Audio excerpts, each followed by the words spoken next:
always something that needs a little fixing on Farpoint Farms. Hey guys, it's Eric. Check it out. Parts for the bus start rolling in. If you're not following the bus restoration project on the other channel, you totally should. But today we're going to be adding this. This is a 12-inch mirror dash cam. It does have front and rear cameras. So why would I add something so high-tech to something so ancient? Simple. I have one of these on my Volvo, and while I don't use the dash cam stuff for accidents, which I probably should, the rear camera on this, having this full rear view mirror that turns into a rear view camera, was super helpful when I took my Volvo last year and drove all over the place with it. I was camping, and so I covered all the rear windows of that car so I couldn't see out of it, much like a cargo van. But this allowed me to have a full, in fact, better view than I would have with those windows, view of the rear, and that is why we decided to get one for the bus. So while the bus is nowhere near done, I'm going to do a temp install. I want to thank these people for sending this to me to review. I'm going to do a temp install on it and show you how it works. These things are just cool. They strap right over your existing rear view mirror. You run a few wires and bingo, you got yourself a front and rear facing camera.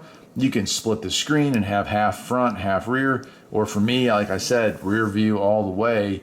And if you're driving like an RV or something like this is way better than having like a dash mounted camera for rear view. This is something that is constantly on. It's not just when the car is in reverse. So you can choose to look through this. You can turn it off and look through the regular rear view if you choose to do so, but really neat. 12-inch wide, 1440p in the front and 1080p in the rear. Collision detection, so it checks jarring motions and will automatically record. Something I haven't ever talked about is that last summer when I was driving the Volvo on my trip, I was all the way in upstate New Hampshire at 6 o'clock in the morning, and a young gentleman fell asleep at the wheel and hit me doing 65 miles an hour in the tail end of the Volvo. And I don't know how I didn't get pitted, if you know what pit maneuvers are. That was pretty much what this gentleman did accidentally. Wrecked the front corner of his car, broke the glass, all that stuff. My car, just some scuff marks, but this did auto trigger and did record. That gentleman chose not to stop, and since my car is already a salvage title piece of junk for 500 bucks, I didn't care. As long as it kept running, I was happy. But it did record it, so it's kind of an interesting moment. I guess if that had been, you know, my Mirage or something nice, like, well, perhaps a restored bus, I would have been ultra pissed. I would have had his license plate number, and I would have hunted him down and done what I needed to do. All right, let's go ahead and unbox this thing.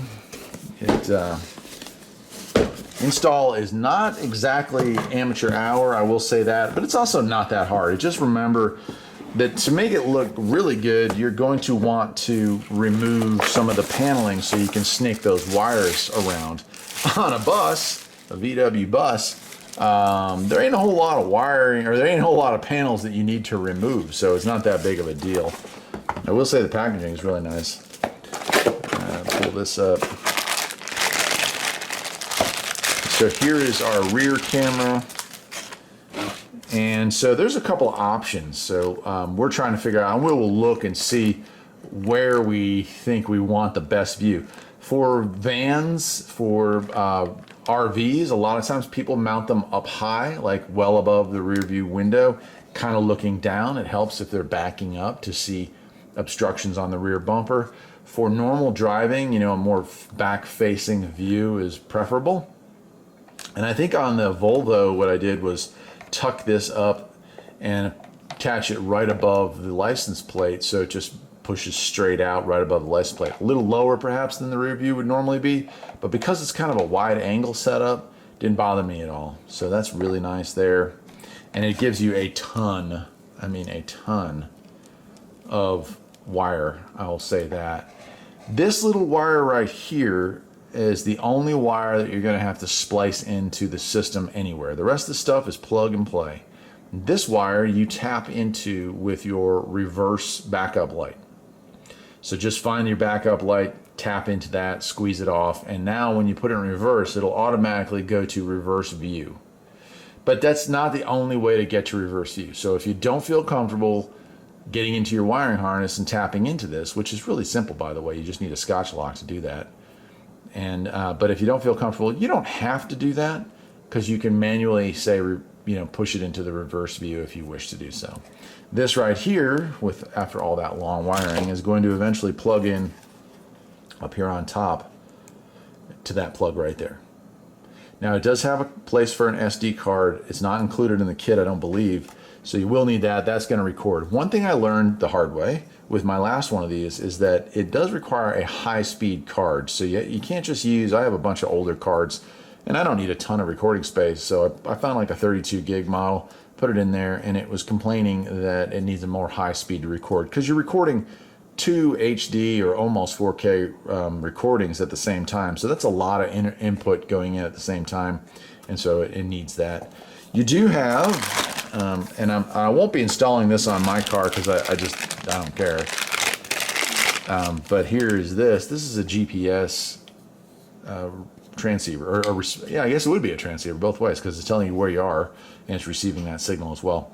So GPS, if you want to install GPS, well, there's the plug for the GPS. So again, no hard wiring, no extra battery power going to this. This is just to let it know. And that way, if you were to have an accident, it records the location of the accident. This plug right here is just a USB type plug, and it goes into your cigarette lighter, or 12 volt outlet as it is now called for you youngins. And it also does include a 12 volt pass-through, or a USB pass-through, so you can still plug your phone in or whatever else you want to use. And that looks like one of those USB-C, I think, is the type of charge thing. This, again, like on the bus, this is probably just going to get, kind of tucked in a little bit. But in the Volvo, I actually pulled the trim all the way across to where the mirror was, so that this wire was pretty well hidden. And then I ran it up underneath where the steering column and stuff goes, so you couldn't see it. And there was just like this much of it sticking out like that. It plugs in and you're good to go. All right, lastly, we have this little bag here. This has our instructions, comes with some mounting screws, some more stuff here. Oh, wow, okay. That, my friends, is called a trim tool. So that is great. So a lot of this stuff, then, you don't need to remove the tool, or you might have to use this to pry behind it and pop it forward. But a lot of times you can push the wiring up into places with this without damaging or ripping the headliner or scratching the plastic trim that is all around your car. These two rubber pieces here, these are what we are going to use to hook the mirror onto your existing mirror. So I'll go ahead and put the bottoms on. I guess I'll do it that way. Right, and then we're going to wrap it around the mirror, and then this hooks to the top, and that pulls it in place. That's really nice. On the back here, you got some ventilation, looks like, probably speakers there. And it's the model P12, in case you were wondering on that. And there's our camera. That camera is also angleable, so if you put the mirror in and at an angle that's good for you to look through, well, you can move this around to make it more convenient for you to actually see properly. Looks like it has a nice like eyeglass type cleaning thing for the lenses or for the screen here. And we have some more padded tape, double-sided tape, and we have our screws. And that is, so we have choices. We can glue this to a spot if we don't want to go to a higher location, or we can screw it into the body itself. I haven't decided where I'm going to put mine. Like I said, that's why this is going to be just loosely mounted for today's video, but this is a really, really cool thing.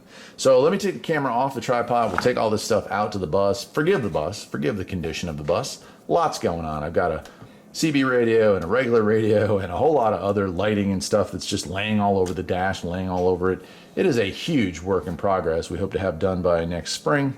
So a lot going on there. But let's get this thing plugged in, and I will show you just what you can expect. All right, so here is the rear view mirror on my car. It's definitely not very big and definitely not very good at looking out the back, especially in this van where a lot of, we're going to have our equipment back there at the back end, so it's going to be blocking that rear view. On the one side, I'll turn the camera around here, you've got that, so you don't have a view of that through that window at all.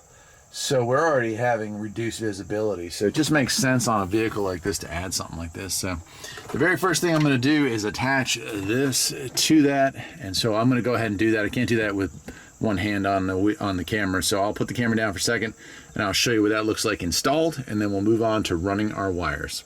Literally that simple. There's just those rubber tabs. You kind of pull them over, and I got a nice match here. Now you can move this slightly to the left or the right depending on where you want it, but our camera's right here, so that's all it has to have a clear view. So not a big deal to get that installed. All right, next up I'm going to start running my wires. I've got 2 wires that are going to come up, and on this bus here we have this piece of wood here, and I don't want to uninstall that, so what I'm going to be doing is just laying it up here for right now. I do need to pull this roof at some point, so it'll get a more permanent install. But I'm going to bring it along here. On most cars, you're going to have a trim piece here that you can hide this behind. On mine, I will not, but I'll be bringing it down, tucking it in, bringing it over, and there is our cigarette lighter there on this model, so that's where the power is going to go. And there you go, right there. You can see it comes up. I've got it just hanging above here, and again, I'm going to have to, on this model, I'll have to tape it or do something. I don't want to get it pushed into the seal though. Well, yeah, I could do that. I could tuck it into that seal there so that it doesn't become a problem, and run it down. It's going underneath here. Again, I'll tuck this in a little bit, and then the rest of the excess wire is tucked up under here. Here's my power supply, and that's it. That took all of about a minute on my vehicle.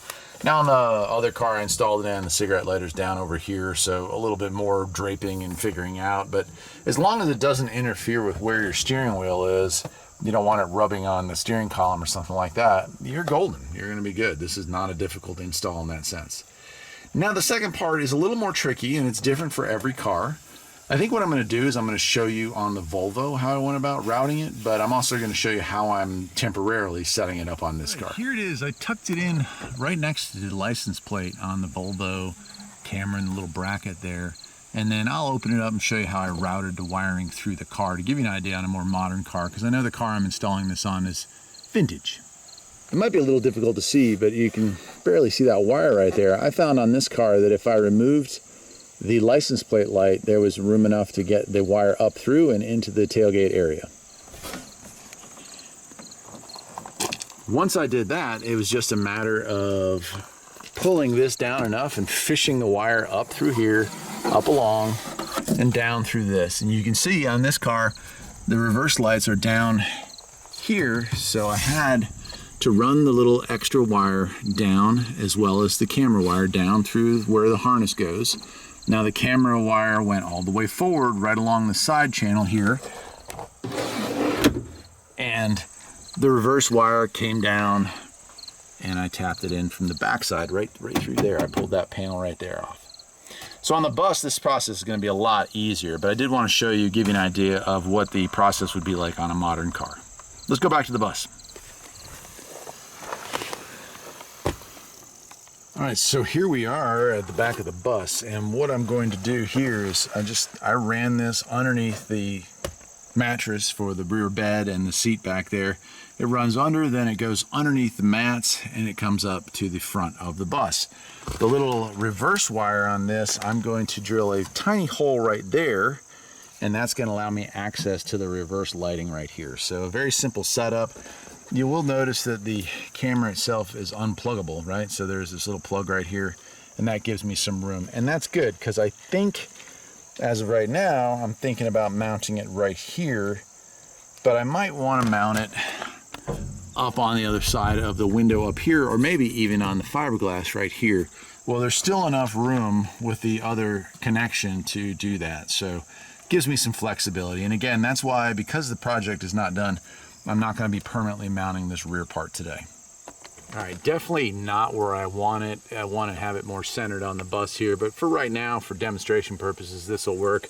It is about a license plate height here, so it's similar to a reverse camera on many modern cars. So let us go ahead and let's see, when we fire this thing up, what we can see.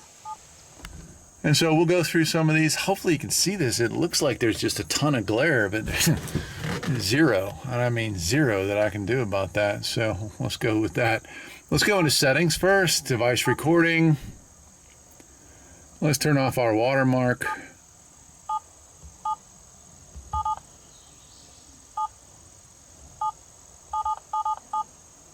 Turn our backlit up. Let's do automatic backlighting. Let's turn off the split screen. We can turn off the sleeping screen for right now. Collision detection, let's go to low on that for USB charging. It does, by the way, have a built-in battery, so if there were an incident, and let's hope there isn't, we would catch that. Storage, I don't have any, so I didn't put the card in yet, but you can see there, it will tell you what you have, and you can format it. System settings, 12 hours. We can change our time.